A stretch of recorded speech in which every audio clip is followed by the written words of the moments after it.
Assalamualaikum warahmatullahi wabarakatuh. Apa kabar anak soleh dan soleha? Semoga dalam keadaan sehat ya. Semoga Allah Subhanahu wa Ta'ala senantiasa memberikan kita kesehatan dimanapun kita berada. Baiklah, kembali lagi bersama Bapak dalam channel Yudi Anhari. Terima kasih yang sudah subscribe. Bagi yang belum, ayo buruan klik tombol subscribe sekarang juga. Baiklah anak Bapak yang soleh dan soleha, pada video kali ini Bapak akan melanjutkan materi kita, yaitu tentang meneladani Nabi Muhammad SAW. Mari sama-sama kita mulai pembelajaran ini dengan melafazkan basmalah. Bismillahirrahmanirrahim.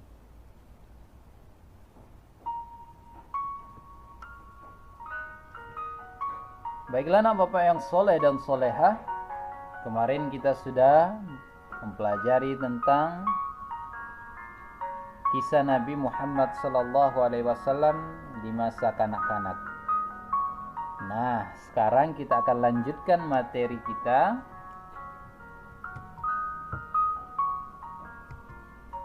yaitu Nabi Muhammad SAW diangkat menjadi Rasul. Pada usia 25 tahun, Nabi Muhammad menikah dengan Khadijah, seorang saudagar kaya di Mekah. Dari hasil pernikahan itu, mereka dikaruniai 6 orang anak, yaitu 2 laki-laki dan 4 perempuan. 2 putra tersebut bernama Qasim dan Abdullah.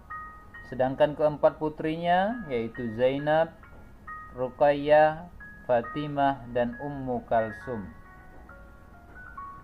Pada tanggal 17 Ramadan tahun 13 sebelum Hijriah atau tanggal 6 Agustus 610 Masehi,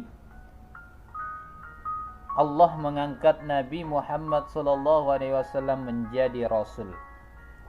Pengangkatan itu ditandai dengan diterimanya wahyu pertama, yakni surah Al-Alaq ayat 1-5. Pada saat itu Nabi Muhammad sedang bertahanus atau menyepi di Gua Hira. Tiba-tiba datanglah malaikat Jibril yang membawa wahyu Allah Subhanahu wa Ta'ala. Peristiwa itu kemudian diperingati umat Islam sebagai nuzul Quran, yakni waktu turunnya wahyu Al-Quran yang pertama kali. Setelah menerima wahyu pertama, Nabi Muhammad SAW memulai menyebarkan dakwah kepada penduduk Mekah. Sasaran dakwah pertamanya adalah keluarganya sendiri. Kemudian meluas ke Bani Hashim, dan akhirnya kepada penduduk Mekah. Cara dakwah yang dilakukan Nabi pada awalnya secara bersembunyi-sembunyi. Kemudian terbuka, dan akhirnya dakwah secara terbuka. Jadi dakwah yang dilakukan Nabi pada saat itu awalnya sembunyi-sembunyi, agar tidak banyak orang yang mengetahuinya. Kemudian semi terbuka, mulai sedikit-sedikit terbuka, dan akhirnya dakwah secara terbuka, secara terang-terangan. Hal itu dilakukan karena suku Quraisy menentang dakwah Nabi yang dianggapnya menentang keyakinan nenek moyang mereka. Pada masa itu masyarakat Mekah menjadi penyembah berhala. Setiap suku memiliki berhalanya sendiri. Berhala yang terkenal dimiliki suku Quraisy adalah Latta, Manat, dan Uzza. Rasulullah SAW menentang penyembahan berhala dan mengajak masyarakat untuk menyembah Allah Subhanahu wa Ta'ala. Ajaran yang dibawanya adalah tauhid, yakni mengakui keesaan Allah Subhanahu wa taala. Ajaran lain yang disampaikan Nabi Muhammad SAW adalah tentang hari kiamat. Setiap manusia akan diminta pertanggungjawabannya atas perbuatannya di dunia. Oleh karena itu, Nabi mengajak orang-orang Quraisy untuk berakhlak karimah. Perbuatan yang baik akan mendapatkan balasan surga di akhirat kelak, sedangkan perbuatan yang jelek atau buruk akan mendapatkan siksa di neraka. Ajaran yang dibawa Nabi menjelaskan antara orang merdeka, budak, laki-laki dan perempuan di hadapan Allah Subhanahu wa taala sama. Hal yang membedakan di antara mereka adalah ketakwaannya. Siapa saja yang taat dan patuh kepada Allah, itulah orang-orang yang tinggi derajatnya di hadapan Allah Subhanahu wa taala. Mau kaya, mau miskin, mau laki-laki, mau perempuan, semuanya sama. Yang membedakan kita di hadapan Allah Subhanahu wa taala adalah ketakwaan kita kepada Allah. Kemudian Nabi Muhammad SAW hijrah ke Madinah. Seiring berjalannya waktu, melihat penyiksaan yang dialami oleh pengikutnya, Nabi Muhammad SAW menyuruh mereka untuk hijrah atau pindah dari Mekah. Hijrah pertama dilakukan pada tahun 615 Masehi menuju ke Habasyah. Pada hijrah yang pertama itu hanya pengikut Nabi yang mengungsi, sedangkan Nabi tetap berada di Mekah. Tekanan dan ancaman orang-orang Quraisy semakin menjadi. Pada tahun 619 Masehi, Nabi ditinggal wafat oleh dua orang yang dicintainya, yaitu Khadijah istrinya dan Abu Thalib pamannya sekaligus pelindungnya. Tahun itu disebut dengan Amul Huzni atau tahun berkabung. Beratnya tekanan yang dilakukan orang-orang kafir Mekah membuat Nabi Muhammad SAW memerintahkan umat Islam melakukan hijrah ke Yastrib pada bulan September 622 Masehi. Para pengikut Nabi Muhammad SAW berangkat dahulu ke Yastrib tanpa sepengetahuan orang-orang kafir. Disusul kemudian Nabi Muhammad SAW didampingi Abu Bakar menyusul hijrah secara diam-diam.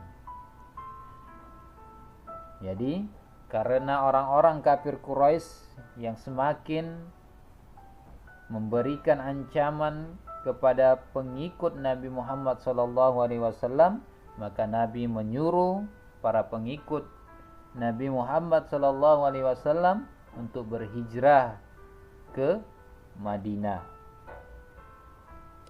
agar mereka aman dan tidak menjadi korban oleh orang-orang kafir Mekah. Tugas pertama Nabi Muhammad SAW di Madinah adalah mempersatukan para pengikutnya yang dari Mekah, yang disebut kaum Muhajirin, dengan pengikutnya di Madinah yang disebut kaum Ansor. Jadi pengikut yang dari kota Mekah itu disebut Muhajirin, pengikut yang di Madinah disebut kaum Ansor. Mereka diikat oleh persatuan Islam atau Ukhwah Islamiyah. Di samping itu, di Madinah juga terdapat suku-suku Yahudi. Nabi Muhammad kemudian menyusun piagam Madinah, yaitu diakuinya hak-hak tiap-tiap golongan untuk memeluk dan menjalankan agamanya masing-masing. Nabi mengajarkan sikap toleransi beragama antara orang Islam dan orang Yahudi agar mereka hidup rukun di Madinah. Kepindahan Nabi Muhammad SAW dan pengikutnya ke Madinah menimbulkan kemarahan orang-orang kafir Mekah. Mereka berusaha menyerangnya. Nabi Muhammad SAW terus melakukan dakwah secara gigih. Pengikut beliau semakin banyak dan kuat. Pada tanggal 20 Ramadan 8 Hijriah atau 630 Masehi, Nabi Muhammad dan umat Islam menuju Mekah untuk membebaskan dari kaum kafir. Peristiwa itu disebut Fathu Mekah yang diabadikan dalam Al-Quran, yaitu surah An-Nasr.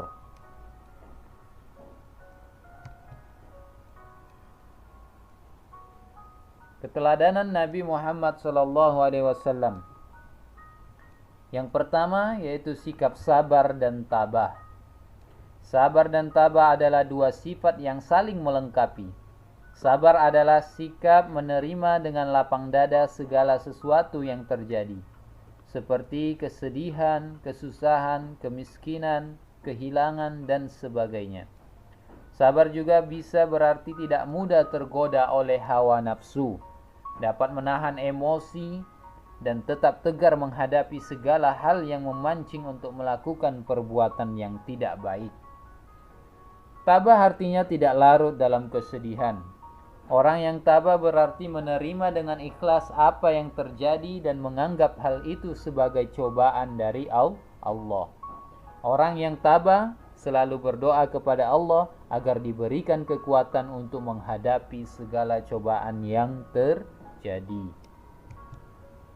Kemudian yang kedua, jujur, bertanggung jawab, dan dapat dipercaya. Sikap jujur, bertanggung jawab, dan dapat dipercaya merupakan akhlak yang terpuji. Jujur berarti berkata apa adanya, mengatakan sesuatu sesuai kenyataan. Lawannya adalah bohong atau mengatakan sesuatu yang tidak sesuai dengan kenyataan. Bertanggung jawab berarti melakukan sesuatu sesuai tugas yang telah diterimanya. Ketika seseorang bersikap jujur dan bertanggung jawab, ia akan memiliki sifat dapat dipercaya.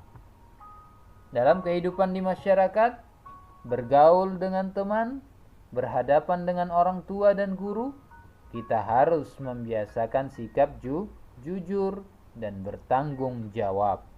Di rumah, di sekolah, di mana saja, kita harus tetap jujur dan bertanggung jawab.